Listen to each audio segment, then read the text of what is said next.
ये ड्रामेबाजी होती है, ये संविधान को अपने तरीके से तोड़ना मरोड़ना, इसको बंद कर देना चाहिए। और इसी तरह बाबा जो भीमराव अम्बेडकर हैं उनके संविधान को याद नहीं रख सकते, उसके लिए ज़रूरी है एक दिन का आना और उसके दिन हम ड्रामा करें कि जी हम भीमराव अम्बेडकर को नमन कर रहे हैं, फूल चढ़ा रहे हैं। तो अगर हम फूल चढ़ा रहे हैं तो फिर ये क्या हो रहा है? मध्य प्रदेश में क्या हो रहा है, उत्तर प्रदेश में क्या हो रहा है, राजस्थान में क्या हो रहा है? मोदी साहब की जो है ना पास की नज़र बहुत कमज़ोर है, दूर की नज़र इनकी बड़ी जल्दी काम करती है। यूक्रेन में क्या हो गया, अमेरिका में क्या हो रहा है, पाकिस्तान में क्या हो रहा है, चीन में क्या हो रहा है, इनकी दूर की नज़र तो प्रॉपर काम करती है। लेकिन भारत में क्या हो रहा है, इनकी नाक के नीचे क्या हो रहा है, दलितों के साथ क्या हो रहा है, मुसलमानों के साथ क्या हो रहा है, संविधान के साथ क्या हो रहा है, पत्रकारों के साथ क्या हो रहा है, वो मोदी जी को नज़र नहीं आता। जब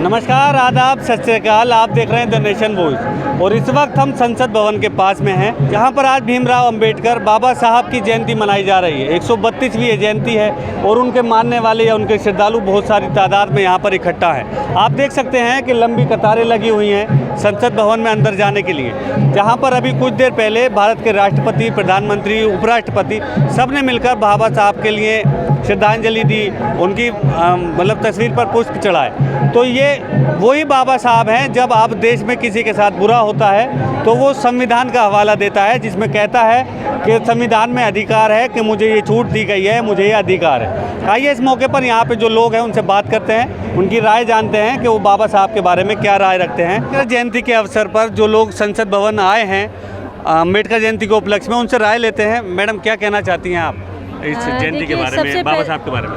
सबसे पहले तो मैं डॉक्टर बाबा भीमराव अंबेडकर जी की 131वीं जयंती पे आप सभी दिल्ली वासियों को हार्दिक शुभकामनाएं देती हूं।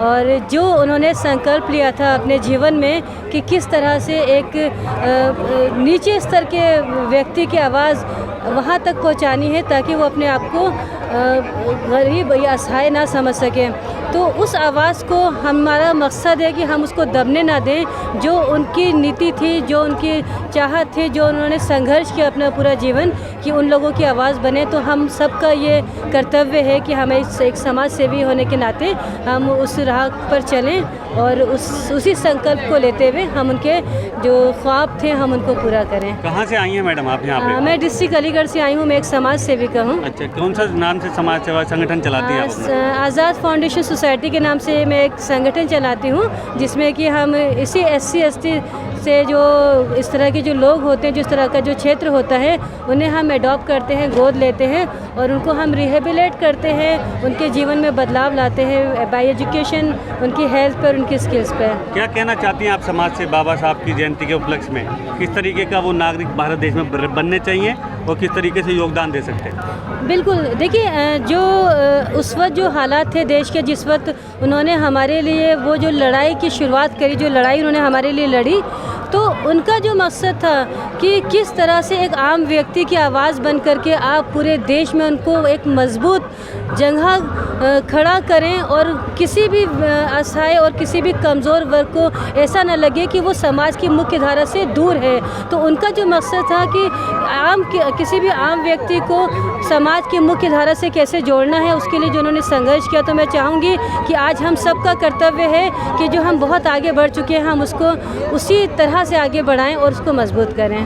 आज बाबा साहब की जयंती है, आप क्या कहना चाहती हैं बाबा साहब की जयंती के अवसर पर? देखिए, बाबा साहब की जयंती पे हम यहाँ आए, अच्छा लगा। लेकिन बाबा साहब की जयंती अब एक तरह का मुझे तो मजाक लगता है, ईमानदारी से मैं बताऊं, क्योंकि बाबा साहब के जो सिद्धांत थे, बाबा साहब की जो टीचिंग थी, अगर उसको ये पूरा समाज याद रखता तो शायद आज भारत के हालात ऐसे ना होते जिस तरह के पाए जा रहे हैं। अभी हम लोग पार्लियामेंट के अंदर थे जब बाबा साहब को श्रद्धांजलि दी जा रही थी। आप यकीन करिए कि अनुराग ठाकुर, प्रधानमंत्री और राष्ट्रपति भी, जी, अनुराग ठाकुर साहब मुश्किल से मेरे से 4 फुट की दूरी पर थे और मैं यही सोच रही थी कि ऊपर वाले ने इनको इतना सुंदर बनाया है, इतना नूर है इनके चेहरे पर। बस मैं यही सोची थी कि मैं अपनी चेयर से उठूँ और उनसे जाकर कहूँ कि ऊपर वाले ने आपको बड़ी फुर्सत से बनाया, लेकिन सोच थोड़ी आपकी कम बनाई। अगर आप सोच को भी थोड़ा अच्छा कर लें तो क्या कमाल होगा। अगर आप अपनी सोच में से जो भारत के गद्दारों को, गोली मारो सालों को निकाल दें तो शायद आप भी एक बहुत कामयाब इंसान हो। भारत के गद्दारों को गोली मारना तो चलो ठीक है, लेकिन उन्होंने जिस नहीं, भारत के गद्दारों को गोली मारना भी ठीक नहीं है, क्योंकि गोली मारने और मरवाने का जो काम है वो संसदों का नहीं होता, सांसद नहीं करते हैं, वो हमारा अदलिया करता है, हमारा जुडिशरी करता है, हमारा संविधान करता है। और दूसरी बात, जिस टोन में उन्होंने भारत के गद्दारों को गोली मरवाई थी वो हमें बोला था, मुसलमानों को बोला था, शाहीन बाग के वक्त बोला था, और लगातार उसके बाद वो नारा जो है आज तक ट्रेंड में है। कोर्ट तो कह रहा है कि उन्होंने हंस के बोला था, तो आपको नहीं लगना चाहिए? नहीं, हंस के और रो के कोई बात नहीं होती है। तो वही वाली बात होगी जैसे उस साधु ने बोला कि मुसलमान औरतों का रेप करो, लड़कियों का रेप करो, बाद में वो कहता है अचानक मेरे मुंह से निकल गया, हंसते हंसते मैं 5 मर्डर कर दूं, क्या ये संविधान मुझे माफ़ करेगा? क्या भारत के लोग मुझे माफ़ करेंगे? क्या वो लोग माफ़ करेंगे जिनको मैं मर्डर कर दूंगी? तो ये ड्रामेबाजी होती है। ये संविधान को अपने तरीके से तोड़ना मरोड़ना, इसको बंद कर देना चाहिए। और आज जितना खूबसूरत यहाँ का मंजर है, लोग एक साथ हैं, एकजुट होकर आए, तो क्या ये पूरा 365 दिन हम ऐसा नहीं कर सकते? इतने डिसिप्लिन में नहीं रह सकते? इसी तरह बाबा जो भीमराव अम्बेडकर हैं उनके संविधान को याद नहीं रख सकते? उसके लिए ज़रूरी है एक दिन का आना और उसके दिन हम ड्रामा करें कि जी हम भीमराव अम्बेडकर को नमन कर रहे हैं, फूल चढ़ा रहे हैं? तो अगर हम फूल चढ़ा रहे हैं तो फिर ये क्या हो रहा है? मध्य प्रदेश में क्या हो रहा है, उत्तर प्रदेश में क्या हो रहा है, राजस्थान में क्या हो रहा है? फूल चढ़ाने तो बाबा साहब को, संविधान के रचयिता को, प्रधानमंत्री साहब भी आए थे, जबकि वो उन मुद्दों पे नहीं बोलते। जैसे आप बोले मध्य प्रदेश में जो कुछ हो रहा है, राजस्थान के करौली में जो हुआ, और तरह तरह मुजफ्फरपुर, बहुत सारी जगह, तो ऐसी जगह पे खामोशी जैसे मोदी साहब कर लेते हैं, तो उस पर क्या कहना चाहते हैं? नहीं, मोदी साहब की जो है ना पास की नज़र बहुत कमज़ोर है, दूर की नज़र इनकी बड़ी जल्दी काम करती है। यूक्रेन में क्या हो गया, अमेरिका में क्या हो रहा है, पाकिस्तान में क्या हो रहा है, चीन में क्या हो रहा है, इनकी दूर की नज़र तो प्रॉपर काम करती है। लेकिन भारत में क्या हो रहा है, इनकी नाक के नीचे क्या हो रहा है, दलितों के साथ क्या हो रहा है, मुसलमानों के साथ क्या हो रहा है, संविधान के साथ क्या हो रहा है, पत्रकारों के साथ क्या हो रहा है, वो मोदी जी को नज़र नहीं आता, जबकि नज़र आना चाहिए। क्या कहना चाहती हैं आप, जब कोई देश में किसी के साथ बुरा होता है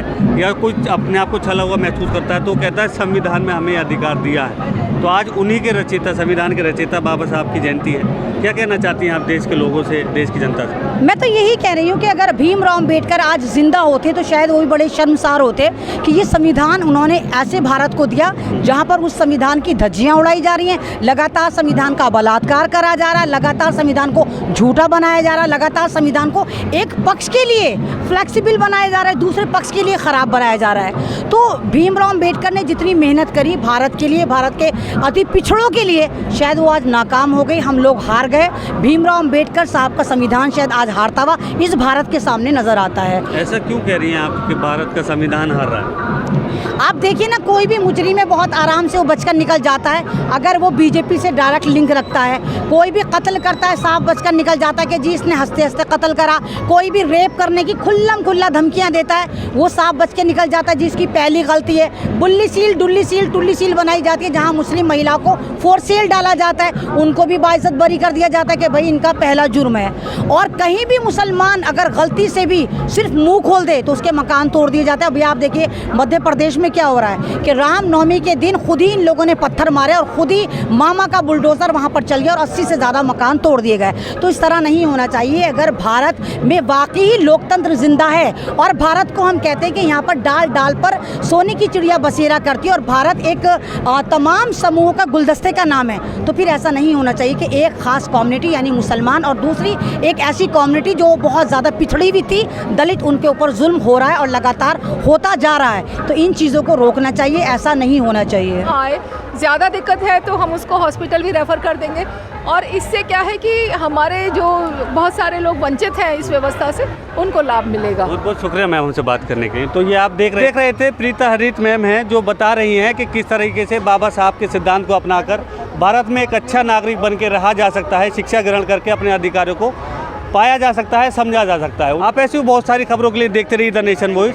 हमारे चैनल को लाइक कीजिए, यूट्यूब पे हैं तो सब्सक्राइब कीजिए। धन्यवाद।